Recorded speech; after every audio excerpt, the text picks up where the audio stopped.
നമസ്കാരം. Sreeja's kitchen cakes and ബേക്സിലേക്ക് ഏവർക്കും സ്വാഗതം. എൻ്റെ പേര് ശ്രീജ, ഹോം ബേക്കറാണ്, ദുബായിലാണ് താമസം. ഇന്ന് ഞാൻ വന്നിരിക്കുന്നത് ബേസിക് ആയിട്ടുള്ള ബേക്കിംഗ് കാര്യങ്ങളെ കുറിച്ച് പറഞ്ഞു തരാൻ വേണ്ടിയിട്ടാണ്. അത് എങ്ങനെയാണെന്ന് നമുക്ക് നോക്കാം. ഇപ്പോൾ ബേക്കിംഗ് തുടങ്ങുമ്പോൾ നമ്മൾ ആദ്യം ഉണ്ടാക്കാൻ നോക്കുന്നത് ഒരു സ്പോഞ്ച് കേക്കാണ്. സ്പോഞ്ച് കേക്കാണ് മെയിൻ ആയിട്ടുള്ള കാര്യം. അപ്പോൾ സ്പോഞ്ച് കേക്ക് സക്സസ് ആയാൽ നമുക്ക് നല്ലൊരു കോൺഫിഡൻസ് കിട്ടും. അപ്പോൾ നമ്മൾ ആദ്യം ചെയ്യേണ്ടത് ഏറ്റവും നല്ലൊരു റെസിപ്പി നോക്കിയെടുക്കുക. അത് ആരുടെ റെസിപ്പി ആയാലും കുഴപ്പമില്ല. പക്ഷേ ആ റെസിപ്പിയിൽ അതിൽ പറഞ്ഞിട്ടുള്ള മെഷർമെൻറ്റ് അതുപോലെ ഫോളോ ചെയ്താലേ അതുപോലെ ഉണ്ടാവുള്ളൂ. അവർ എത്രയോ എക്സ്പീരിയൻസ് ആയിട്ട് ചെയ്തുകൊണ്ടിരിക്കുന്ന ഒരു റെസിപ്പി ആയിരിക്കും. അപ്പോൾ അതിലുള്ള മെഷർമെൻറ്റ് അതുപോലെ നമ്മൾ ഫോളോ ചെയ്യാൻ നോക്കണം. അതിന് മെയിനായിട്ട് നമുക്ക് വേണ്ടതെന്ന് വെച്ചാൽ മെഷർമെൻറ്റ്. ആ റെസിപ്പിയിൽ എങ്ങനെയാണ് ഓരോരോ ഫ്ലോറിൻ്റെ മെഷർമെൻറ്റ് എങ്ങനെയാണ് അതിലുള്ളത്, ഷുഗറിൻ്റെ മെഷർമെൻറ്റ്, അതൊക്കെ നമ്മൾ അതുപോലെ തന്നെ എടുക്കണം. ഇത്തിരി കുറഞ്ഞാലും സാരമില്ല, ഇത്ര മതി എന്ന് വിചാരിച്ചിട്ട് നമ്മൾ ചെയ്യുമ്പോൾ അതെന്തായാലും ഫ്ലോപ്പ് ആകും. അപ്പോൾ നമുക്ക് യൂസ് ചെയ്ത സാധനങ്ങളും നഷ്ടത്തിലാവും.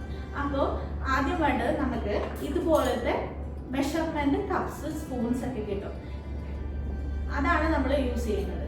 അപ്പോൾ ഇതുപോലത്തെ കപ്പൊക്കെ എടുക്കുമ്പോൾ ആ പറഞ്ഞ അതേ കപ്പ് അളവ് നമുക്ക് ഇതെടുത്തിട്ട് യൂസ് ചെയ്യാൻ പറ്റും. ഒരു കപ്പ് എന്ന് പറഞ്ഞാൽ ഒരു കപ്പ് ഫ്ലോറ്, അതേപോലെ ഒരു കപ്പിന് അളവായിട്ടുള്ള ബേക്കിംഗ് പൗഡർ, ബേക്കിംഗ് സോഡ എന്നൊക്കെ പറയുമ്പോൾ ഇതേപോലെ ഇങ്ങനെ ലെവൽ ചെയ്തിട്ട് നമ്മൾ എടുക്കുക. അതേപോലെ കപ്പാണെങ്കിലും ഇങ്ങനെ ഫ്ലോർ എടുക്കുമ്പോൾ ഇങ്ങനെ ലെവൽ ചെയ്തിട്ട് എടുക്കുക. പഞ്ചസാര എടുക്കാൻ 3/4 കപ്പ് എന്ന് പറയുമ്പോൾ 3/4 കപ്പ് എടുത്തിട്ട് നമ്മൾ എന്ത് ചെയ്യുക, 3/4 കപ്പ് എടുത്തിട്ടാണ് പൊടിക്കേണ്ടത്. അല്ലെങ്കിൽ പൊടിച്ച പഞ്ചസാര 3/4 കപ്പല്ല, 3/4 കപ്പ് എടുത്ത പഞ്ചസാര പൗഡറാക്കിയിട്ട് എടുക്കുകയാണ് വേണ്ടത്. ഇപ്പോൾ എല്ലാവർക്കും മെഷർമെൻറ്റ് കപ്സും സ്പൂൺസും ഒക്കെ കിട്ടണമെന്നില്ല. അപ്പോൾ എന്ത് ചെയ്യാന്ന് വെച്ചാൽ നമ്മൾ ഒരു ഗ്ലാസ് എടുക്കുക, ഒരു സ്റ്റീൽ ഗ്ലാസ്സോ എന്തെങ്കിലും ഒരു ഗ്ലാസ് എടുക്കുക. അപ്പോൾ ഈ ഗ്ലാസ് എടുക്കുകയാണെങ്കിൽ ഈ ഗ്ലാസിൻ്റെ അളവ് ഇപ്പോൾ 1 കപ്പ് മാവാണെന്ന് അതിൽ പറഞ്ഞിട്ടുണ്ടെങ്കിൽ 1 കപ്പ് നമ്മൾ ഇതിൽ അടക്കുക. പഞ്ചസാര ആണെങ്കിൽ ഇതേ കപ്പിൽ 3/4 കപ്പ് എടുക്കുക. ഓയിലാണെങ്കിൽ 1/2 കപ്പ് എന്ന് പറഞ്ഞിട്ടുണ്ടെങ്കിൽ ഇതിൻ്റെ നേരെ 1/2 കപ്പ് എടുക്കുക. അപ്പോൾ കറക്റ്റായിട്ട് കിട്ടും. അപ്പോൾ നമുക്ക് അങ്ങനെയും ചെയ്യാം. സ്പൂണ് ശരിക്കും ഉണ്ടെങ്കിൽ തന്നെ ഇപ്പോൾ സാധാരണ ഇപ്പോൾ ടീസ്പൂണ് നമ്മൾ എടുക്കുമ്പോൾ സ്പൂണിൽ കറക്റ്റ് ടീസ്പൂണാണോ എന്ന് മനസ്സിലാക്കാൻ ഇത്തിരി ബുദ്ധിമുട്ടാണ്. അപ്പോൾ സ്പൂണ് മാക്സിമം കിട്ടുവാണെങ്കിൽ വാങ്ങിച്ചു വെക്കുന്നതായിരിക്കും നല്ലത്. ഏറ്റവും നല്ലത് രണ്ടും, ഈ മെഷർമെൻറ്റ് കപ്സും സ്പൂണും ഉണ്ടെങ്കിലാണ് ഏറ്റവും നല്ലത്. ഇനി നമുക്ക് യൂസ് ചെയ്യുന്ന ഫ്ലോർ, ഇത് മൈദ ഫ്ലോർ, അത് എപ്പോഴും പാക്കറ്റായിട്ട് കിട്ടുമല്ലോ. ഇപ്പോൾ ഞാനിപ്പോൾ UAE-ലായതുകൊണ്ട് ഇതുപോലെ അൽബേക്കർ ഓൾ പർപ്പസ് ഫ്ലോറാണ് ഞാൻ യൂസ് ചെയ്യുന്നത്. നാട്ടിലാണെങ്കിൽ അതുപോലെ ഇങ്ങനെ ലൂസായിട്ടതല്ലാതെ പാക്കറ്റായിട്ടുള്ള ബ്രാൻഡായിട്ടുള്ള മൈദ ഉണ്ടാവും, അത് വാങ്ങിച്ചിട്ട് യൂസ് ചെയ്യാം. പിന്നെ ഓയിലാണെങ്കിൽ ഏറ്റവും നല്ലത് കേക്കിന് എനിക്ക് തോന്നിയിട്ടുള്ളത് വെജിറ്റബിൾ ഓയിലാണ്. Sunflower oil, vegetable oil. അതെന്ന് വെച്ചാൽ സ്മെല്ല് ഉണ്ടാവില്ല. ഇപ്പോൾ കോക്കനട്ട് ഓയിലൊക്കെ യൂസ് ചെയ്യുമ്പോൾ അതിന് സ്മെല്ല് ഉണ്ടാവും. അപ്പോൾ വെജിറ്റബിൾ ഓയിൽ, സൺഫ്ലവർ ഓയിലൊക്കെ യൂസ് ചെയ്യുന്നതായിരിക്കും നല്ലത്. ഐസിങ് ചെയ്യുന്ന കേക്കാണെങ്കിൽ ബട്ടർ യൂസ് ചെയ്യുന്നത് എനിക്ക് അത്ര നന്നായിട്ട് തോന്നിയിട്ടില്ല. ഓയിൽ യൂസ് ചെയ്ത കേക്കിനാണ് കൂടുതൽ സോഫ്റ്റ് ആയിട്ട് എനിക്ക് തോന്നിയിട്ടുള്ളത്. പിന്നെ നമുക്ക് ആവശ്യം ബേക്കിംഗ് പൗഡർ, ബേക്കിംഗ് സോഡ. അത് റൂം ടെമ്പറേച്ചറിൽ തന്നെ നമുക്ക് വാങ്ങിച്ചു വെച്ചാൽ മതി. അതിപ്പോൾ എല്ലായിടത്തും അവൈലബിൾ ആണ്. Baking powder, baking soda. അത് 1 ടീസ്പൂണ് 1 കപ്പിന് ആവശ്യം വരും. 1/4 ടീസ്പൂണ് മാത്രമേ ബേക്കിംഗ് സോഡ ആവശ്യമുള്ളൂ. സോഡ വേണമെങ്കിൽ നമുക്ക് ഓപ്ഷനായിട്ട് എടുക്കാം, പക്ഷെ ബേക്കിംഗ് പൗഡർ മസ്റ്റാണ്. അപ്പോൾ അത് യൂസ് ചെയ്യുമ്പോൾ നല്ല ബ്രാൻഡ് തന്നെ നോക്കിയിട്ട് യൂസ് ചെയ്യാം. പിന്നെ എഗ്ഗ് നമ്മൾ മുട്ട യൂസ് ചെയ്യുന്നത് അത് റൂം ടെമ്പറേച്ചറിൽ, നമ്മൾ സാധാരണ ഫ്രിഡ്ജിലാണ് അത് വെക്കാറ്. അപ്പോൾ നമ്മൾ ഉണ്ടാക്കുന്നതിന് 1 അരമണിക്കൂർ മുന്നേ എങ്ങാനും ആ മുട്ട ഒന്ന് പുറത്ത് റൂം ടെമ്പറേച്ചറിലായിട്ട് വെക്കാം. അപ്പോൾ ബീറ്റ് ചെയ്യാനും ഫ്ലഫായിട്ട് വരാനൊക്കെ നല്ലതാണ്. പിന്നെ നമ്മൾ യൂസ് ചെയ്യുന്നത് ബീറ്റർ കൊണ്ടാണ് നമ്മൾ കേക്കൊക്കെ പൊതുവായിട്ട് നമ്മൾ ഉണ്ടാക്കുന്നത്. അപ്പോൾ നമുക്ക് ഇഷ്ടമുള്ള ഏത് ബ്രാൻഡ് ബീറ്റർ വേണമെങ്കിലും യൂസ് ചെയ്യാം. ബീറ്ററിന് 2 ഇതുപോലത്തെ ബീറ്ററിൻ്റെ ഇതുണ്ടാവും. ഇത് നമ്മൾ ഇങ്ങനെ ജസ്റ്റ് ഇതിൻ്റെ അകത്ത് ഇട്ടിട്ട് ഒന്ന് ഇങ്ങനെ പ്രസ് ചെയ്യുമ്പോൾ തന്നെ അതവിടെ ഫിറ്റായിട്ട് നിൽക്കും. അപ്പോൾ ഇതാണ് ബീറ്ററിനെ കുറിച്ച് പറയാനുള്ളത്. അപ്പോൾ ബീറ്റർ വാങ്ങിക്കുമ്പോൾ എപ്പോഴും ഒരു ഹോം ബേക്കർക്ക് ഒരു 300 വാട്ടിന് മുകളിലുള്ള ബീറ്ററാണ് നോക്കി വാങ്ങിക്കുക. ഏകദേശം ഒരു 2000 രൂപേൻ്റെ അകത്തായിരിക്കും അതിൻ്റെ റേഞ്ച് വരുന്നത്. ഇവിടെ ആണെങ്കിൽ ഒരു 100 ദിർഹംസിൻ്റെ അകത്തായിരിക്കും ബീറ്ററിൻ്റെ റേറ്റ് ആയിട്ട് വരുന്നത്. പിന്നെ അഥവാ ആദ്യമൊക്കെ ഉണ്ടാക്കുമ്പോൾ നമുക്ക് ബീറ്ററൊന്നും വീട്ടിലുണ്ടാവണമെന്നില്ല. അപ്പോൾ ഇങ്ങനത്തെ ഒരു സാധനം ഇപ്പോൾ മാർക്കറ്റിൽ എല്ലായിടത്തും അവൈലബിൾ ആണ്. ഇത് ഹാൻഡ് ബീറ്ററാണ്. ഹാൻഡ് ബീറ്റർ ഇത് നല്ലപോലെ നമ്മളിങ്ങനെ കുറച്ച് നമ്മൾ കൈകൊണ്ട് മെനക്കെടണമെന്നേ ഉള്ളൂ. ഇങ്ങനെ കുറച്ച് ഇങ്ങനെ നന്നായിട്ട് ഇങ്ങനെ ബീറ്റ് ചെയ്തിട്ട് എടുക്കാം. അല്ലാണ്ട് ഇപ്പോൾ അതും പറ്റണില്ലെങ്കിൽ നമുക്ക് മിക്സി യൂസ് ചെയ്യാം. മിക്സി ഓവറായിട്ട് ബീറ്റ് ചെയ്യാൻ പാടില്ല. എപ്പോഴും എഗ് ബീറ്റ് ചെയ്യുമ്പോഴാണെങ്കിലും എന്ത് ബീറ്റ് ചെയ്യുകയാണെങ്കിലും ലോ സ്പീഡിൽ ബീറ്റ് ചെയ്തിട്ട് ലാസ്റ്റ് ഫ്ലോർ മിക്സ് ചെയ്യുമ്പോൾ നമ്മൾ എപ്പോഴും യൂസ് ചെയ്യുന്നത് ഈ സ്പാച്ചുലയാണ്. സ്പാച്ചുല എടുത്തിട്ട് നമ്മളിങ്ങനെ ജസ്റ്റ് ഇങ്ങനെ ഫോൾഡ് ചെയ്യും. ഇങ്ങനെ ആക്കിയിട്ട് ഇങ്ങനെ അകത്തേക്ക് ഫോൾഡ് ചെയ്യും. അപ്പോൾ അതൊക്കെ ഞാൻ കേക്ക് ഉണ്ടാക്കുമ്പോൾ ഞാൻ ശരിക്കും അതിങ്ങനെ കാണിച്ചു തരാം ഇതിൻ്റെ യൂസ് എന്താണ്. ഇത് മിക്സിങ്ങിന് ഏറ്റവും നല്ല എളുപ്പമാണ്. പിന്നെ നമുക്ക് ആ ഉപയോഗിച്ച പാത്രത്തിൽ നിന്ന് എല്ലാ മാവും പെട്ടെന്ന് ഇളകി ഇങ്ങനെ ക്ലീനാക്കി എടുക്കാനും നമുക്ക് ഈ സ്പാച്ചുല ആവശ്യമാണ്. പിന്നെ ഒന്നെന്ന് വെച്ചാൽ ബ്രഷ് ഇതുപോലത്തെ സിലിക്കോണിൻ്റെ നമുക്ക് ഇങ്ങനത്തെ ബ്രഷ് കിട്ടും. ഇത് നമുക്ക് ഷുഗർ സിറപ്പ് എടുത്തിട്ട് നമുക്ക് ഐസിങ്ങിൻ്റെ സമയത്ത് ഇങ്ങനെ ബ്രഷ് ചെയ്യാനും ആ സമയത്തൊക്കെ നമുക്ക് ഇത് ആവശ്യമാണ്. അല്ലാണ്ട് ഇതില്ലെങ്കിൽ ഒരു സ്പ്രേ ബോട്ടിൽ പോലത്തതാണെങ്കിലോ അങ്ങനത്തെ എന്തെങ്കിലും എടുത്തിട്ട് യൂസ് ചെയ്യാവുന്നതാണ്. പിന്നെ നമ്മൾ യൂസ് ചെയ്യുന്നത് പാലറ്റ് നൈഫ്.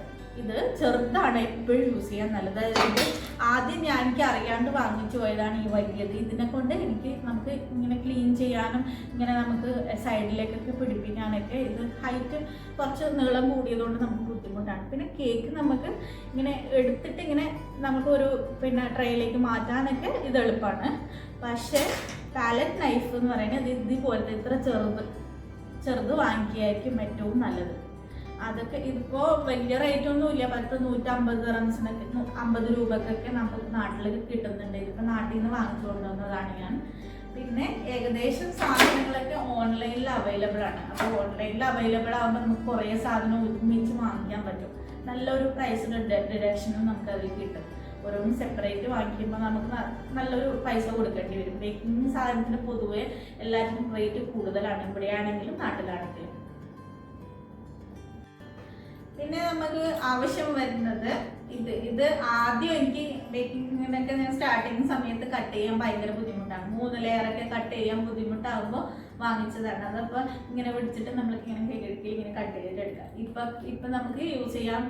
നല്ല നീളമുള്ള ബ്രെഡ് കത്തിയൊക്കെ ഇല്ലേ, നൈഫ് നീളമുള്ളത്, അതൊക്കെ ഇങ്ങനെ ഒരു സൈഡിലേക്ക് ആക്കിയിട്ട് ഇങ്ങനെ കട്ട് ചെയ്തിട്ട് നമുക്ക് എടുക്കാൻ പറ്റും. പല ടൈപ്പിലുള്ള കട്ടറൊക്കെ നമുക്ക് അവൈലബിൾ ആണ്. ഓൺലൈനിലൊക്കെ നമുക്ക് ചെക്ക് ചെയ്താൽ ഇഷ്ടംപോലെ ഉണ്ട്. ഇനി അടുത്തതായിട്ട് നല്ലൊരു അരിപ്പ. ഇത് നമുക്കൊരു ആവശ്യം വരുന്ന ഒരു സാധനമാണ്. ഇത് പിന്നെ എല്ലാ വീട്ടിലും കാണുകയും ചെയ്യും.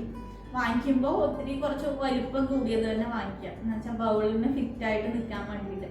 അപ്പോൾ നമുക്ക് ഓരോരോ സാധനം ഇപ്പോൾ ലാസ്റ്റ് ഫ്ലോർ മിക്സ് ചെയ്യുമ്പോൾ നമുക്ക് 1 കപ്പ് ഫ്ലോർ ഇതിൽ തന്നെ കൊള്ളും. അതിൻ്റെ മേലെ തന്നെ ബേക്കിംഗ് പൗഡറും കൊക്കോ പൗഡറും, ഇപ്പോൾ ചോക്ലേറ്റ് കേക്ക് ആണെങ്കിൽ കൊക്കോ പൗഡറും അതൊക്കെ ഇട്ടിട്ട് ജസ്റ്റ് ഇത് ഇങ്ങനെ ആക്കിയിട്ട് തട്ടി കൊടുത്താൽ താഴെ വീഴുകയും ചെയ്യും. നമുക്ക് ഈ സ്പാച്ചുല വെച്ചിട്ട് നന്നായിട്ട് മിക്സ് ചെയ്യാനും പറ്റും. പിന്നെ നമ്മൾ യൂസ് ചെയ്യുന്നത് ടിന്ന് പല ടൈപ്പിലുള്ള ടിന്ന് നമുക്ക് മാർക്കറ്റിൽ അവൈലബിൾ ആണ്. ഇതിപ്പം എൻ്റെ അടുത്തുള്ളത് കുറേ ഒരു റൗണ്ട് ടിന്ന് ഉണ്ടാവും. പല ഷേപ്പിലുള്ള ടിന്ന് നമുക്ക് മാർക്കറ്റിൽ കിട്ടും. ഞാൻ ഏറ്റവും കൂടുതൽ പ്രിഫർ ചെയ്യുന്നത് അലൂമിനിയം ടിന്നാണ്. ബേക്കിങ്ങിന് എനിക്ക് ഏറ്റവും നന്നായിട്ട് ഒരു പെർഫെക്ഷനോടെ കേക്കൊക്കെ നന്നായിട്ട് ഡിമോൾഡ് ചെയ്യാനും എല്ലാറ്റിനും എനിക്ക് ബേക്കിംഗ് ടിന്നാണ് ശരിക്കും നന്നായിട്ട് എനിക്ക് തോന്നിയിട്ടുള്ളത്. പിന്നെ ഈ എല്ലാവർക്കും വരുന്ന ഒരു ഡൗട്ടാണ്, ഈ ടിന്ന് എങ്ങനെയായിരിക്കും, ഇതെങ്ങനെയാണ് 8 ഇഞ്ച് ടിന്ന് എത്രയാ, അല്ലെങ്കിൽ 1 kg കേക്ക് ഏത് ടിന്നിൽ ഉണ്ടാക്കുന്നതൊക്കെ എല്ലാവർക്കും വരുന്നൊരു സംശയമാണ്. അപ്പോൾ 1 kg ടിന്ന് എന്ന് പറയുമ്പോൾ 8 ഇഞ്ച് ടിന്നാണ്. 8 ഇഞ്ച് ടിന്ന് ഇപ്പോൾ നമുക്ക് ഷോപ്പിൽ ചോദിക്കുമ്പോൾ ചിലപ്പം ഷോപ്പ് കീപ്പറിന് ചിലപ്പോൾ അറിയില്ല 8 ഇഞ്ച് ടിന്ന് എന്ന് പറയുമ്പോൾ എത്രയായിരിക്കും എന്ന് അവർക്കൊരു ഡൗട്ട് ഉണ്ടാവും. അപ്പോൾ നമ്മൾ എന്ത് ചെയ്യുക, എന്തെങ്കിലും മീറ്ററോ അതൊക്കെ ഉണ്ടെങ്കിൽ അവിടെ പോയിട്ട് ഒന്ന് ചെക്ക് ചെയ്യുമ്പോൾ ഇവിടെ അളന്ന് നോക്കുമ്പോൾ കറക്റ്റ് 8 ഇഞ്ച് കിട്ടും. അപ്പോൾ ആ 8 ഇഞ്ച് ടിന്നാണ് 1 കപ്പ് മൈദ ഫ്ലോർ കണക്കിന് നമ്മൾ എടുക്കുന്നത്. അപ്പോൾ 1 kg കേക്കിന് പറ്റിയത് 1 kg കേക്കിന് 8 ഇഞ്ച്. അതേപോലെ ഹാഫ് കെ ജി കേക്ക് നമുക്ക് ഇപ്പോൾ ഓർഡർ കിട്ടുമ്പോൾ അല്ലെങ്കിൽ നമ്മൾ വീട്ടാവശ്യത്തിനൊക്കെ കിട്ടുമ്പോൾ ഹാഫ് കെ ജി ടിൻ എന്ന് പറയുമ്പോൾ 6 ഇഞ്ചാണ് വരിക. 6 ഇഞ്ച് ടിന്നാണ് ഹാഫ് കെ ജി കേക്കിന് യൂസ് ചെയ്യുന്നത്. അപ്പോൾ അതേപോലെ 1 kg കേക്ക് നമുക്കിപ്പോൾ ഹൈറ്റ് കൂടിയ കേക്കായിരിക്കും, പക്ഷെ 1 kg ഇതിൽ ചെയ്യുമ്പോൾ കുറച്ച് ഫ്ലാറ്റ് ആയിരിക്കും. അപ്പോൾ ആ ലുക്ക് അനുസരിച്ച് നമുക്ക് ചെയ്യണമെങ്കിൽ അപ്പോൾ നമുക്ക് ഇങ്ങനത്തെ 2 ടിന്ന് യൂസ് ചെയ്യാം. 2 ടിന്ന് യൂസ് ചെയ്തിട്ട് 2 പ്രാവശ്യം കേക്ക് ഉണ്ടാക്കുമ്പോൾ ഹൈറ്റ് കിട്ടുകയും ചെയ്യും, 1 kg കേക്ക് ആവുകയും ചെയ്യുള്ളൂ. അപ്പോൾ അതിൻ്റെ ബെനിഫിറ്റാണ് ഇങ്ങനത്തെ ചെറിയ ടിന്നൊക്കെ യൂസ് ചെയ്യുമ്പോൾ വരുന്നത്. പിന്നെ ഇതുപോലത്തെ സ്ക്വയർ, പിന്നെ റെക്റ്റാങ്കുലർ 2 kg കേക്കിനൊക്കെ. പിന്നെ 2 kg കേക്ക് റൗണ്ടിന് നമ്മൾ യൂസ് ചെയ്യുന്നത് 12 ഇഞ്ച് കേക്കാണ്. 12 ഇഞ്ചിൻ്റെ കേക്ക് ടിന്നാണ്, 12 ഇഞ്ചാണ് ഇതിൽ. അപ്പോൾ 12 ഇഞ്ച് പിന്നെ കേക്കാണ് 2 kgൻ്റെ പിന്നെ അളവിൽ നമുക്ക് ചെയ്യുന്ന ടിന്ന്. പിന്നെ സാധാരണ ഇപ്പോൾ ക്രിസ്മസ് ടൈമിലും പിന്നെ പ്ലം കേക്കൊക്കെ നമുക്ക് ബേക്ക് ചെയ്യാൻ പറ്റിയ പേപ്പർ മോൾഡാണിത്, പേപ്പർ ടിന്നാണ് ഇത്. ശരിക്കും പിന്നെ നമുക്ക് ഇതേപോലെ റാപ്പ് ചെയ്തിട്ട് ഗിഫ്റ്റ് ചെയ്തിട്ട് കൊടുക്കുമ്പോൾ അത് നന്നായിരിക്കും. ഇത് ബേക്കിങ്ങിൽ യൂസിനുള്ളതാണ്. ഇതിപ്പോൾ ചില ആൾക്കാരിലേക്കും പേപ്പർ എങ്ങനെയാണ് ബേക്ക് ചെയ്യാറ്, ഇത് ബേക്കിംഗ് പർപ്പസിനുള്ള ടിന്നുകളാണ്. ഇത് നാട്ടിൽ 10 രൂപയ്ക്കും ഒക്കെ ഒന്നിന് അത്ര കോസ്റ്റ് വരുന്നത്, 10-15 രൂപയ്ക്ക് പിന്നെ അങ്ങനെയൊക്കെ കിട്ടാറുണ്ട്. പിന്നെ ഇതിൻ്റെ ഒരു പ്രത്യേകത എന്ന് വെച്ചാൽ ഇത് നമ്മൾ റീയൂസ് ചെയ്യുന്നില്ല. ഇത് നമ്മൾ ഇതിലുണ്ടാക്കിയാൽ നമ്മൾ ഇതിൽ തന്നെ എടുത്തിട്ട് പിന്നെ അവർക്ക് ആർക്കെങ്കിലും ഗിഫ്റ്റ് കൊടുക്കുന്നുണ്ടെങ്കിൽ കൊടുക്കാം, അല്ലെങ്കിൽ ഇത് ഒരു വട്ടം മാത്രം യൂസ് ചെയ്യാൻ പറ്റുന്ന സാധനമാണ്. പിന്നെ ഇതുപോലത്തെ നോൺ സ്റ്റിക്ക് ആയിട്ടുള്ള പാത്രങ്ങളും അവൈലബിൾ ആണ്. ഇതിനിപ്പോൾ ക്ലിപ്പ് ഉണ്ടാവും, അപ്പോൾ ഇതിൻ്റെ അകത്തുള്ളത് നമുക്കിങ്ങനെ എടുക്കാൻ പറ്റും. ഇതിപ്പോൾ ഡീമോൾഡ് ചെയ്യാൻ, കേക്കൊക്കെ ഡീമോൾഡ് ചെയ്യാൻ എളുപ്പമാണ്. പിന്നെ അതുപോലെ ചീസ് കേക്കൊക്കെ ഉണ്ടാക്കുമ്പോൾ ഇതുപോലത്തെ ട്രേയിലാണ് ഏറ്റവും ബെസ്റ്റ്. അതുപോലെ ഇങ്ങനെ വെച്ചിട്ട് പിന്നെ ഇതിങ്ങനെ ഡീമോൾഡ് ചെയ്തിട്ട് എടുക്കുമ്പോൾ കേക്ക് ഇതിങ്ങനെ മോൾഡ് ഉണ്ടാവും, നമുക്കിങ്ങനെ സെപ്പറേറ്റ് ചെയ്തിട്ട് എടുക്കാൻ പറ്റും. അപ്പോൾ ഇത് ചീസ് കേക്കൊക്കെ ഉണ്ടാക്കുമ്പോൾ ഏറ്റവും കൂടുതൽ ആവശ്യം വരുന്നത് ഇതുപോലത്തെ ടിന്നുകളാണ്. ഇതൊക്കെ ഞാൻ പല പ്രാവശ്യമായിട്ട് വാങ്ങിച്ചു വെച്ച ബേക്കിംഗ് ടിന്നുകളാണ്. അപ്പോൾ ആദ്യം ഇനീഷ്യൽ സ്റ്റേജിലൊക്കെ ഒരു ടിന്നൊക്കെ എല്ലാവർക്കും ഉണ്ടാകും. ഏറ്റവും കൂടുതൽ ആവശ്യം വരുന്ന ഒരു റൗണ്ട് ടിന്നാണ്. റൗണ്ട് ടിന്ന് നമ്മൾ ഓവനിൽ പർപ്പസിനും എല്ലാത്തിനും നമുക്ക് യൂസ് ചെയ്യാൻ പറ്റും. വാങ്ങിക്കുമ്പോൾ ഇങ്ങനത്തെ അലൂമിനിയം ടിന്നാണെങ്കിൽ ബെസ്റ്റ്. പിന്നെ പ്രഷർ കുക്കറിൽ, ഓവനില്ലാത്തവർ പ്രഷർ കുക്കറിൽ ഉണ്ടാക്കുകയാണെങ്കിൽ പിന്നെ ഒരു ടിന്ന് വാങ്ങിക്കുമ്പോൾ അതിലകത്തേക്ക് പോകുന്ന മാതിരിയുള്ള ഒരു ടിന്ന് വാങ്ങിച്ചു വെച്ചാൽ മതി. ഇനി നമുക്ക് നോസിൽ പരിചയപ്പെടുത്താം. പലതരം നോസിൽ നമുക്കിപ്പോൾ മാർക്കറ്റിൽ അവൈലബിൾ ആണ്. ഇത് ഞാൻ ഫസ്റ്റ് ഒക്കെ വാങ്ങിച്ച നോസിലാണ്, ഒരു ബോക്സ്. ഇതൊക്കെ ഓൺലൈനിൽ ഞാൻ വാങ്ങിച്ചതാണ്. ഇതിപ്പോൾ നോസിലിനെ കുറിച്ചിട്ട് ഞാനൊരു ക്ലാസ് വേറെ എടുത്തു തരാം, ഏതൊക്കെ ടൈപ്പ് ഡിസൈൻസ് ഒക്കെ ഏതൊക്കെ നോസിൽസ് എന്ന് വരുന്നത്. പിന്നെ ഇനീഷ്യൽ സ്റ്റേജിൽ ആൾക്കാരോടാണെങ്കിൽ പറയുന്ന എൻ്റെ ഒരു അഡ്വൈസാണ്, കുറേ നോസിൽസ് ഒന്നും വാങ്ങിച്ചിട്ട് വലിയ ആവശ്യം വരാറില്ല. ഞാനിപ്പോൾ ഈ ട്രെയിനിൽ ആകെ യൂസ് ചെയ്യുന്ന ഈ റോസ് നോസിൽസ്, പിന്നെ ഇതുപോലത്തെ നമ്മൾ ബോർഡർ ചെയ്യാൻ വേണ്ടിയിട്ട് യൂസ് ചെയ്യുന്ന ഇതുപോലത്തെ കുഞ്ഞു നോസിൽസ്, പിന്നെ ഇങ്ങനെ ചെറുതായിട്ട് ഇങ്ങനെ കുത്തി കാർ കേക്കിനൊക്കെ മുകളിൽ ഇങ്ങനെ കുത്തിയിട്ട് ചെയ്യാൻ വേണ്ടി ഇങ്ങനത്തെ കുഞ്ഞു സ്റ്റാർ നോസിൽ, അതുപോലത്തെ 3-4 നോസിൽസ് മാത്രമേ നമുക്ക് ആവശ്യമായിട്ട് വരുന്നുള്ളൂ. പിന്നെ ഇതൊക്കെ ഒരു തരം സൈസുള്ള നോസിലായിരിക്കും, പക്ഷെ ബോർഡറൊക്കെ മുകളിൽ ബ്ലാക്ക് ഫോറസ്റ്റ്, വൈറ്റ് ഫോറസ്റ്റ് ഒക്കെ വെക്കുമ്പോൾ നമുക്ക് മുകളിൽ ഇങ്ങനെ ചുറ്റിക്കുന്നില്ലേ, കുറച്ച് ഇത്തിരി വലിയതായിട്ടുള്ളത് റോസറ്റ നോസിൽസ് എന്നൊക്കെ പറയുന്നത്, അതൊക്കെ ഇത്തിരി വലിയതാണ്. അത് സെപ്പറേറ്റഡ് ആയിട്ട് വാങ്ങിക്കുന്നതാണ്. ഒരു നോസിൽസിന് ഇവിടെ 10 ദിറം വെച്ച് സ്റ്റാർട്ടിംഗ് ആണ്. നാട്ടിൽ 100 തോന്നുന്നു സ്റ്റാർട്ടിങ് വരുന്നത്. അപ്പം നമുക്ക് ആവശ്യമുള്ളത് മാത്രം ആദ്യമൊക്കെ വാങ്ങിച്ചാൽ മതി. പിന്നെ വേറെ പല നോസിൽസ് എന്ന് പറയുന്നത് റഷ്യൻ ഫ്ലവേഴ്സിൻ്റെ നോസിൽസ്, റഷ്യൻ നോസിൽസ് എന്ന് പറയും. ഇത് ഞാൻ വാങ്ങിച്ചു വെച്ചതേ ഉള്ളൂ, വലുതായിട്ടൊന്നും എനിക്ക് യൂസേജ് ഉണ്ടായിട്ടില്ല. ഇതിൽ ഉണ്ടാക്കുമ്പോൾ ഇതുപോലെ തന്നെ വരും, പക്ഷെ ഇത് ഉണ്ടാക്കാനും കുറച്ച് ബുദ്ധിമുട്ടാണ്. ഒരു ഫ്ലവർ നമ്മളിങ്ങനെ ചെയ്ത് കഴിഞ്ഞാൽ ഇത് അതേപോലെ വന്നു കഴിഞ്ഞാൽ നമ്മൾ ഈ നോസിൽ ഒന്ന് തുടച്ച് കഴിഞ്ഞിട്ട് നെക്സ്റ്റ് ചെയ്യാൻ പറ്റുള്ളൂ. എന്നാലേ ആ പെർഫെക്ഷനോട് കൂടിയിട്ടുള്ള ആ ഡിസൈൻസ് നമുക്ക് കേക്കിലേക്ക് വരാറുള്ളൂ.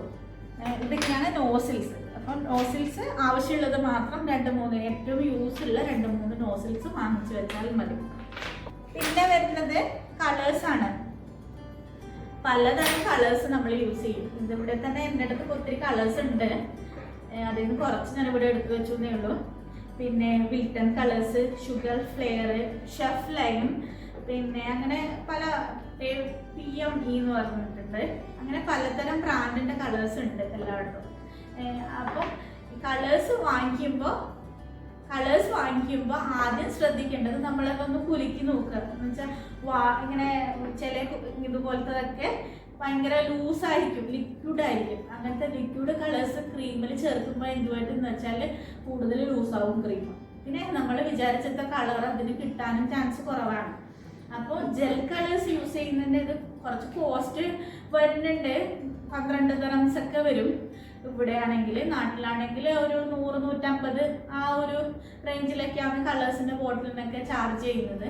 പക്ഷെ പിന്നെ ഇതാകുമ്പോൾ കുറച്ചധികം നമുക്ക് യൂസ് ചെയ്യാം. കുറച്ചൊരു 1/4 ടീസ്പൂണൊക്കെ യൂസ് ചെയ്ത് അത്യാവശ്യം വലിയ ക്രീമിലൊക്കെ ഒരു കേക്ക് ചെയ്യാനുള്ളത്. ഇനി നമുക്ക് ഷുഗർ പേൾ, പിന്നെ സ്പ്രിങ്കിൾസ്, അതിനെക്കുറിച്ച് പരിചയപ്പെടുന്നത്. ഡെക്കറേഷൻസ് ആവശ്യത്തിനാണ് നമുക്ക് ഇതൊക്കെ ആവശ്യം വരിക. അത് കറക്റ്റ് ഇങ്ങനെ ബോളായിട്ട് പലതരം കളർ കിട്ടും. ഇത് ഗോൾഡൻ ആണ്, ഗോൾഡൻ കളേഴ്സിൽ കിട്ടും. പിന്നെ ഇത് പല സൈസിലുണ്ട്, വലിയ സൈസ്, ചെറിയ സൈസ്, അങ്ങനെ പല സൈസിൽ ഇത് അവൈലബിൾ ആണ്. പിന്നെ വൈറ്റ് ബോൾസ്, ശരിക്കും ഇതൊക്കെ കേക്കിൻ്റെ മുകളിലൊക്കെ ഇടുമ്പോൾ നല്ല ഭംഗിയായിരിക്കും. പിന്നെ ഇതുപോലെ സ്പ്രിങ്കിൾസ് അവൈലബിൾ ആണ്. സ്പ്രിങ്കിൾസ് പിന്നെ പാക്കറ്റൊക്കെ വാങ്ങിച്ചു വെച്ചാൽ കുറേ യൂസ് ചെയ്യാൻ പറ്റും. പിന്നെ സ്പ്രിങ്കിൾസ് ഉണ്ടാക്കുന്ന ഒരു വീഡിയോ ഞാൻ ചെയ്യാം. ഇത് എഗ് വൈറ്റും പിന്നെ ഐസിങ് ഷുഗറും വെച്ച് ചെയ്യുന്നതാണ്, പഞ്ചസാര പൊടി വെച്ചിട്ട് ചെയ്യുന്നതാണ് ഈ സ്പ്രിങ്കിൾസ്. അതിൻ്റെ വീഡിയോ ഞാൻ ഹോം മെയ്ഡായിട്ട് ചെയ്യുന്നത് എങ്ങനെയെന്ന് ഞാൻ ഒരു വട്ടം കാണിച്ചു തരാം. പിന്നെ പല ടൈപ്പിലുള്ള സ്പ്രിങ്കിൾസ് ഉണ്ട്, പല ടൈപ്പ് പല കളേഴ്സുള്ളതുണ്ട്. അപ്പോൾ ചെറിയ ഇതിനൊക്കെ ഒരു 150 dirhamsന്റെ ആ ഒരു 150 രൂപയുടെ ആ ഒരു ഇതിലാണ്. ഇവിടെ ആണെങ്കിൽ ഒരു 14-20 dirhamsന്റെ ഇടയിൽ വരുന്ന റേഞ്ചുള്ള പേഴ്സാണ് ഇതൊക്കെ. ഇനി അടുത്തതായി നമുക്ക് കേക്കിൽ ഉപയോഗിക്കുന്ന വിപ്പിംഗ് ക്രീമിനെ കുറിച്ചിട്ടാണ് ഞാൻ പറയുന്നത്. വിപ്പിംഗ് ക്രീം ഇപ്പം പലതും അവൈലബിൾ ആണ്. നാട്ടിലാണെങ്കിൽ ഫിയോന, വിവോ ഇതൊക്കെയാണ്. ഇവിടെ മാക്ടോപ്പ്, ഏറ്റവും എനിക്ക് ഇഷ്ടം ഉള്ളതും നല്ല പെർഫെക്റ്റ് ആയിട്ട് കിട്ടുന്നത് മാക്ടോപ്പ് വിപ്പിംഗ് ക്രീമാണ്. മാക്ടോപ്പ് ആണെങ്കിൽ യൂസ് ചെയ്യുന്ന വിപ്പിംഗ് ക്രീം എപ്പോഴും ചെക്ക് ചെയ്യുക, വാങ്ങിക്കുമ്പോൾ തന്നെ അത് നോൺ ഡയറി വിപ്പിംഗ് ക്രീമാണോ എന്ന് നോക്കിയാൽ മതി. നോൺ ഡയറി വിപ്പിംഗ് ക്രീം എന്ന് പറയുമ്പോൾ ഡബിൾ ഫാറ്റ് ആയിരിക്കും. പിന്നെ വെജിറ്റബിൾ, ഇതിൽ തന്നെ എഴുതിയിട്ടുണ്ടാവും വെജിറ്റബിൾ ഫാറ്റാണ് ഇത്. അപ്പോൾ പിന്നെ നമുക്ക് സ്റ്റിഫ് ആവണ്ടേ, നല്ലോണം സ്റ്റിഫ് ആണെങ്കിൽ ഫാറ്റ് കണ്ടന്റ് കൂടുതലുള്ള ക്രീമിനെ പറ്റുള്ളൂ. അപ്പോൾ ചില ആൾക്കാർ ചോദിക്കും ഫ്രഷ് ക്രീം എന്തുകൊണ്ട് പറ്റാത്തത്. പിന്നെ അതുപോലെ ഫ്രഷ് ക്രീമും മാത്രമല്ല ഡയറി വിപ്പിംഗ് ക്രീം എന്ന് പറഞ്ഞിട്ടുണ്ടാവും. അത് ആ കവറിൽ തന്നെ എഴുതിയിട്ടുണ്ടാവും ഡയറി വിപ്പിംഗ് ക്രീം എന്ന് പറഞ്ഞിട്ട്. അങ്ങനത്തെ ക്രീം കേക്കിന് നമുക്ക് യൂസ് ചെയ്യുമ്പോൾ പെട്ടെന്ന് സ്റ്റിഫ് ആവില്ല, മെൽട്ടാവും പെട്ടെന്ന്. ഇതുപോലത്തതൊക്കെ യൂസ് ചെയ്യുമ്പോൾ നോൺ ഡയറി വിപ്പിംഗ് ക്രീം തന്നെ യൂസ് ചെയ്യുമ്പോൾ നല്ല പെർഫെക്റ്റ് ആയിട്ട് നമുക്ക് സ്റ്റിഫായി കിട്ടുകയും ചെയ്യും. ലോങ് ലാസ്റ്റിംഗ് ആയിട്ട് അത് പിന്നെ പുറത്ത് വെച്ചാലും മെൽട്ടാവുകയൊന്നും ചെയ്യില്ല. നമുക്ക് ഇഷ്ടമുള്ള രീതിയിൽ ചെയ്തെടുക്കുകയും ചെയ്യാം. ഇതിപ്പം ലുലുവിലൊക്കെ എല്ലായിടത്തും അവൈലബിൾ ആണ്. അപ്പോൾ മാക്ടോപ്പ് എന്ന് സെർച്ച് ചെയ്താൽ എല്ലായിടത്തും കിട്ടും. ചില സമയത്ത് ഇതിനൊക്കെ ഓഫറൊക്കെ ഉണ്ടാവും. 15 dirhams ഒക്കെ വെച്ചിട്ട് ഓഫറിൽ ഇട്ടിട്ടുണ്ടാവും. 22 dirhams ഒക്കെ ശരിക്കും നോർമൽ റേറ്റ് ആണെങ്കിൽ 22-20 ആ ഒരു റേഞ്ചിലൊക്കെയാണ് കിട്ടുന്നത്. നാട്ടിലാണെങ്കിൽ ഒരു 200 രൂപേൻ്റെ ആ ഒരു റേഞ്ചിലാണെന്ന് തോന്നുന്നത് ഫിയോണ പിന്നെ വിവോ ഒക്കെ കിട്ടുന്നത്. പിന്നെ ഫ്രഷ് ക്രീം യൂസ് ചെയ്യുമ്പോൾ അത് നമ്മൾ ഫ്രഷ് ക്രീം കേക്കിൽ അങ്ങനെ യൂസ് ചെയ്യാറില്ല.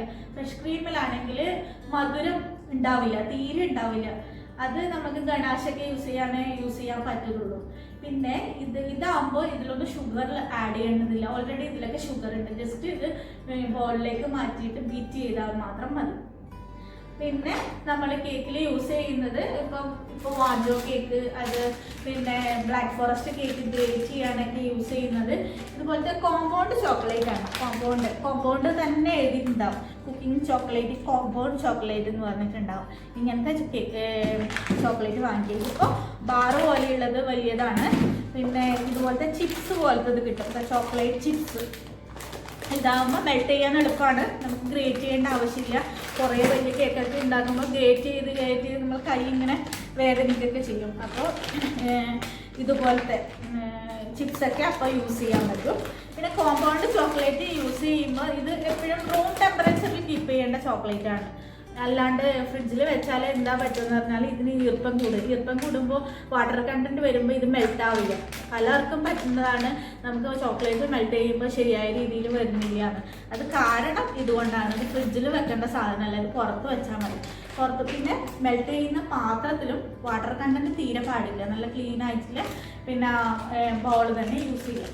പിന്നെ 2 രീതിയിൽ ചോക്ലേറ്റ് നമുക്ക് മെൽറ്റ് ചെയ്യാൻ പറ്റും. മൈക്രോവേവ് ഓവനിൽ യൂസ് ചെയ്തിട്ടും ചെയ്യും. അതാകുമ്പോൾ ഹൈ ടെമ്പറേച്ചർ പാടില്ല. പവർ ലെവൽ കുറച്ചൊരു 80 അല്ലെങ്കിൽ 70 ആക്കിയിട്ട് ഒരു 10 മിനിറ്റ്സ് ആദ്യം വെക്കുക, പിന്നെ പുറത്തെടുക്കുക. പിന്നെ 10 സെക്കൻഡ് പിന്നെ ആദ്യം വെക്കുക, ഒരു 10 സെക്കൻഡ്, അങ്ങനെ 20 സെക്കൻഡ് അങ്ങനെയൊക്കെ വെച്ചിട്ട് ആകുമ്പോൾ പിന്നെ ഒന്ന് മിക്സ് ചെയ്ത് കൊടുത്തിട്ടാകുമ്പോൾ അത് മെൽറ്റ് ആയിക്കോളും. പിന്നെ അല്ലാണ്ട് ഡബിൾ ബോയിലിംഗ് ചെയ്യുന്നതാണ് മൈക്രോവേവിനേക്കാളും ഞാൻ യൂസ് ചെയ്യുന്നത്.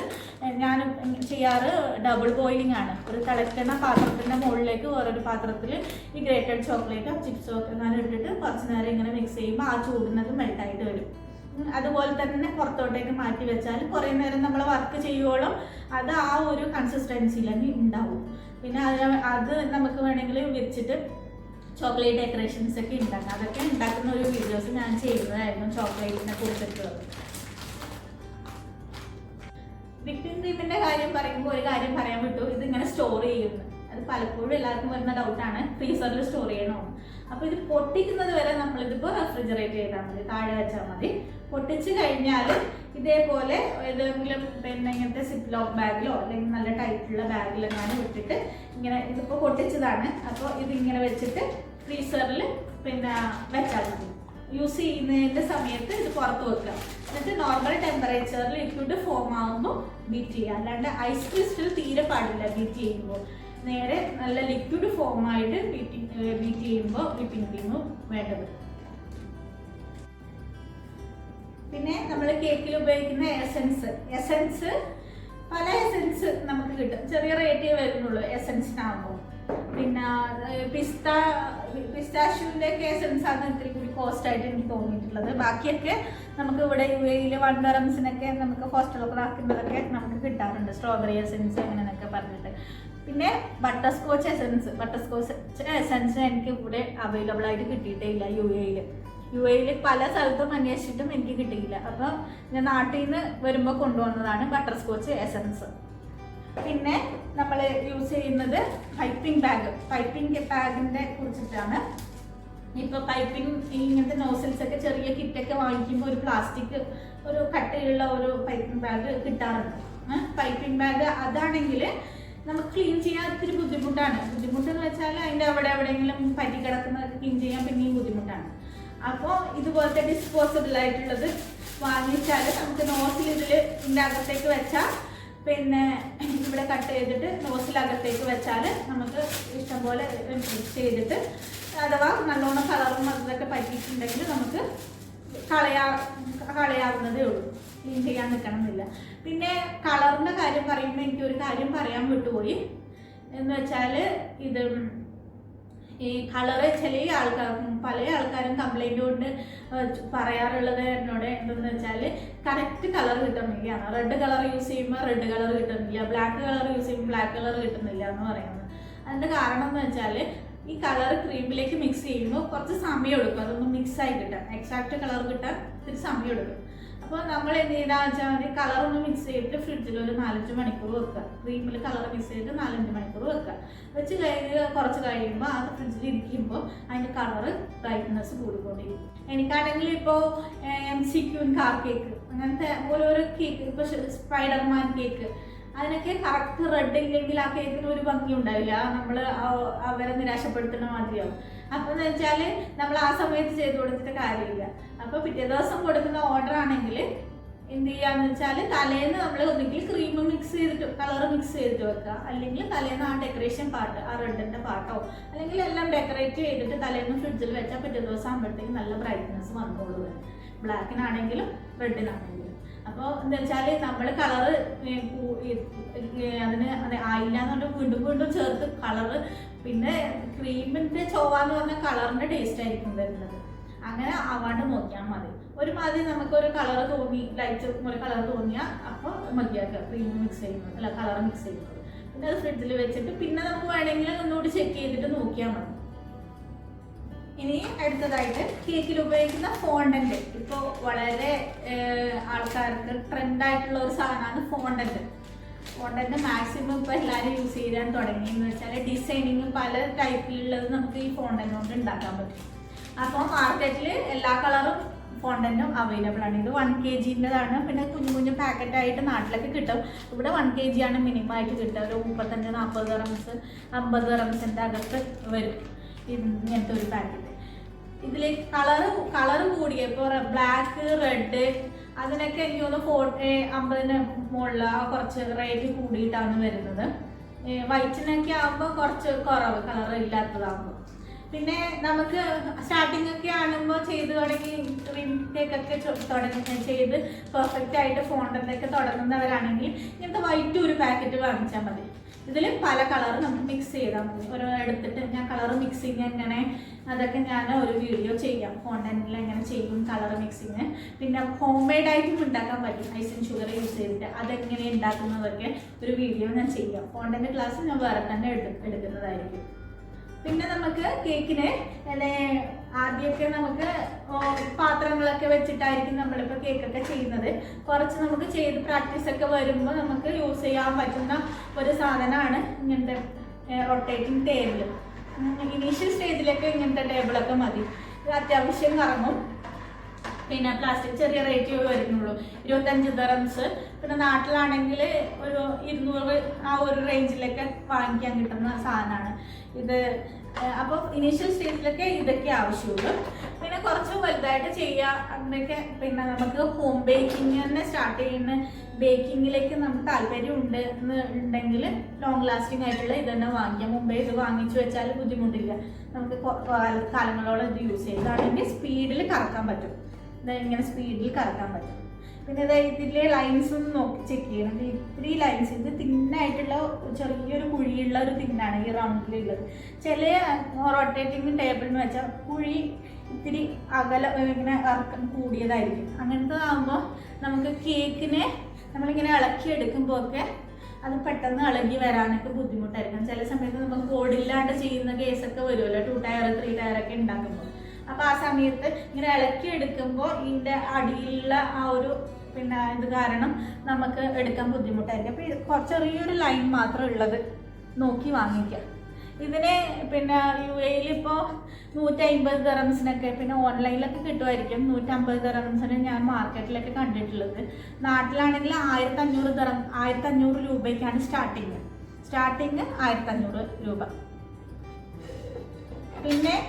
പിന്നെ കേക്കൊക്കെ ഉണ്ടാക്കിയിട്ട് നമുക്കിപ്പോൾ ഡെലിവറി ചെയ്യാനൊക്കെ ആവശ്യത്തിനും കേക്കിന് നല്ലൊരു ബേസൊക്കെ വേണ്ടിയിട്ട് നമുക്ക് ഇങ്ങനത്തെ ബോർഡ് വാങ്ങിക്കാം. ബോർഡ് പല ടൈപ്പിലുള്ള ബോർഡ് ഉണ്ട്. ഇപ്പോൾ 1 kg-ക്കൊക്കെ വാങ്ങിക്കുമ്പോൾ ശ്രദ്ധിക്കേണ്ടതെന്ന് വെച്ചാൽ പാനിനേക്കാൾ നമ്മൾ യൂസ് ചെയ്യുന്ന പാനിനേക്കാൾ ഇത്തിരി വലിപ്പം കൂടിയതായിരിക്കും.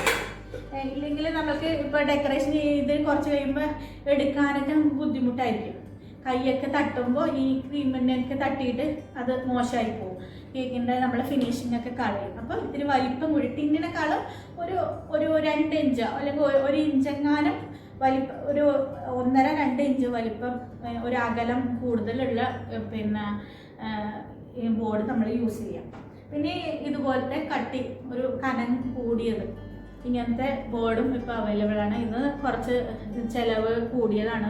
ഇവിടെ ഒരു 12 ദിർഹംസ് 11 ദിർഹംസ് ഒക്കെ ഒരു ബോർഡിന് തന്നെ വരുന്നുണ്ട്. ഇതിനൊക്കെ ആകുമ്പോൾ 1.5-2 ദിർഹംസ് 1 ദിർഹംസിനൊക്കെ കിട്ടും. നാട്ടിലാണെങ്കിൽ 5-10 ആ ഒരു റേഞ്ചിലൊക്കെ കിട്ടും. ഇതിൻ്റെ ഇതെന്ന് വെച്ചാൽ നല്ലോണം ഹൈറ്റ് കൂടിയത് പിന്നെ വെയിറ്റ് കൂടിയ കേക്കൊക്കെ ആണെങ്കിൽ ഇത് സേഫാണ്.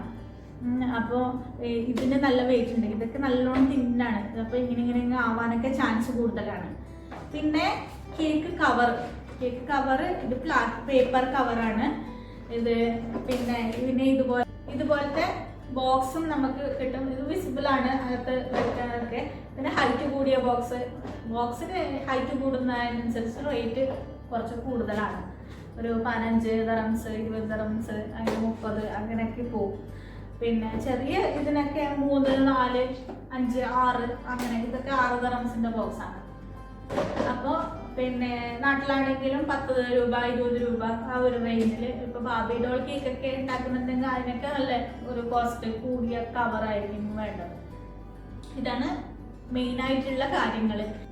ഇതൊക്കെയാണ് ബേസിക് ആയിട്ടുള്ള കുറച്ച് കേക്കിങ്ങിൻ്റെ കാര്യങ്ങൾ. പക്ഷെ ഇത്ര സാധനങ്ങളൊന്നും നമുക്ക് ആവശ്യമില്ല. ഇനീഷ്യൽ സ്റ്റേജിലൊക്കെ ഞാനൊക്കെ യൂസ് ചെയ്യുമ്പോൾ ഒരു പ്രഷർ കുക്കർ, ഒരു ടിന്ന്, ഒരു സ്പാച്ചില, ഇതുപോലത്തെ ഒരു മിക്സിങ്ങിനുള്ളത് ഒരു സാധനം. പിന്നെ ഇൻഗ്രീഡിയൻസ് പിന്നെ നമുക്ക് ആവശ്യം എന്തായാലും വേണമല്ലോ. അതിൻ്റെ കേക്കിൻ്റെ റെസിപ്പിയിലുള്ള ഇൻഗ്രീഡിയൻസ് അതെന്തായാലും വാങ്ങിച്ച് വെക്കേണ്ടത് തന്നെ. അപ്പോൾ സ്റ്റാർട്ടിങ് സ്റ്റേജിൽ അങ്ങനെയൊക്കെ മതി. പതിയെ പതിയെ നമുക്കത് സ്പോഞ്ച് കേക്ക് സക്സസ് ആയി അങ്ങനെ തോന്നുമ്പോൾ നമുക്ക് അടുത്തതായിട്ട് പതിയെ പതിയെ ഓരോന്നോരോന്ന് വാങ്ങിച്ചിട്ടാകുമ്പോൾ നമുക്ക് അത്ര അറിയില്ല, ചിലവും അത്ര നന്നായിട്ട് അറിയില്ല. അങ്ങനെ വാങ്ങിച്ചു വെച്ചാൽ. പിന്നെ കേക്ക് ബേക്കിങ് പൊതുവെ ഇപ്പോൾ സ്റ്റാർട്ടിങ് ഒക്കെ ആകുമ്പോൾ ഓവനൊന്നും എല്ലാവർക്കും ഉണ്ടാകുന്നില്ല. അപ്പോൾ പ്രഷർ കുക്കറിൽ ബേക്ക് ചെയ്യാം. അപ്പോൾ OTG, കൺവെൻഷൻ ഓവൻ, അങ്ങനെ ആ 2 ടൈപ്പ് ഉണ്ട്. അതിൽ യൂസ് ചെയ്തിട്ട് നമുക്ക് ഉണ്ടാക്കാം. അപ്പോൾ പലപ്പോഴും പല ആൾക്കാർക്കും എന്നോട് ക്വസ്റ്റ്യൻ ചോദിക്കുക, OTG ഓവനാണോ നല്ലത്, കൺവെൻഷൻ ഓവനാണോ നല്ലതെന്ന്. അപ്പോൾ അതിൻ്റെ വ്യത്യാസം, അതിൻ്റെ ഇമ്പോർട്ടൻസ് എന്താ, അത് രണ്ടും തമ്മിലുള്ള വ്യത്യാസം എന്തൊക്കെയെന്നൊക്കെ പറഞ്ഞിട്ടുള്ള ഉൾപ്പെടുത്തിയിട്ടുള്ള ഒരു വീഡിയോ ഞാൻ ചെയ്യുന്നതായിരിക്കും. ഇപ്പോൾ ചെയ്യുമ്പോൾ നല്ലൊരു ലെങ്ത് വരും. പിന്നെ കേക്ക് ബേക്ക് ചെയ്യുമ്പോൾ പ്രീ ഹീറ്റ് ചെയ്തിട്ടാണ് ബേക്ക് ചെയ്യുന്നത്. പിന്നെ വാനില സ്പോഞ്ച് കേക്ക് ഉണ്ടാക്കുന്നത് എങ്ങനെ, അതൊക്കെ ഞാൻ ശരിക്കും ക്ലാസ് പോലെ ഞാൻ ഓരോന്നോരോന്നായിട്ട് ചെയ്യുന്നതായിരിക്കും. വാനില കേക്ക്, ചോക്ലേറ്റ് കേക്ക്, പിന്നെ എന്താ ഫോണ്ടന്റ് ഡെക്കറേഷൻസ് എങ്ങനെ ചെയ്യാം, അങ്ങനെ ഷുഗർ ഫ്ലവേഴ്സ്, അങ്ങനെ നമുക്ക് ഓരോ ലെവലായിട്ട് പോവാം. അപ്പോൾ ഓരോരോ കേക്കും അതിനനുസരിച്ച് ഇപ്പോൾ ബ്ലാക്ക് ഫോറസ്റ്റ് അല്ലേ, സ്റ്റാർട്ടിങ് ബ്ലാക്ക് വൈറ്റ് ഫോറസ്റ്റ് അങ്ങനെ ചെയ്യാം. അങ്ങനെ ഓരോരോ കേക്കായിട്ട് നമുക്ക് ചെയ്യാം. അപ്പോൾ ഇന്നത്തെ ക്ലാസ് ഇതിനെക്കുറിച്ചാണ്. എല്ലാവർക്കും ഏകദേശം മനസ്സിലുണ്ടായ ഡൗട്ടൊക്കെ ക്ലിയർ ആയെന്ന് വിശ്വസിക്കുന്നു ഞാൻ. അഥവാ ഇനിയും ഡൗട്ട് ഉണ്ടെങ്കിൽ നിങ്ങൾ കമൻറ്റ് ബോക്സ് ചെയ്താൽ മതി. ഞാൻ നെക്സ്റ്റ് വീഡിയോ ചെയ്യുമ്പോൾ അത് ഇൻക്ലൂഡ് ചെയ്തിട്ട് ഞാൻ നിങ്ങൾക്ക് പറഞ്ഞു തരുന്നതായിരിക്കും. പിന്നെ ബേക്കിങ്ങിനോട് താല്പര്യമുള്ളവർ, ചെയ്യാൻ ആഗ്രഹിക്കുന്നവർ, അവരൊക്കെ ഉണ്ടെങ്കിൽ അവർക്കൊക്കെ ഒന്ന് അറിയുന്ന മാതിരി ഒന്ന് ഈ വീഡിയോ ഒക്കെ ഷെയർ ചെയ്യുക. പിന്നെ നെക്സ്റ്റ് ക്ലാസ് അറിയാൻ വേണ്ടിയിട്ട് നിങ്ങൾ സബ്സ്ക്രൈബ് ചെയ്യുക, നോട്ടിഫിക്കേഷൻ ബെല്ല് അമർത്താൽ നിങ്ങൾക്ക് നോട്ടിഫിക്കേഷൻ ലഭിക്കുകയും ചെയ്യും. അപ്പോൾ അടുത്ത എപ്പിസോഡിൽ നമുക്ക് ബേസിക്കായിട്ട് ഒരു സ്പോഞ്ച് കേക്ക് എങ്ങനെ ഉണ്ടാക്കുന്നതെന്ന് ഞാൻ പഠിപ്പിക്കുന്നതായിരിക്കും. അപ്പോൾ എല്ലാവർക്കും താങ്ക് യു.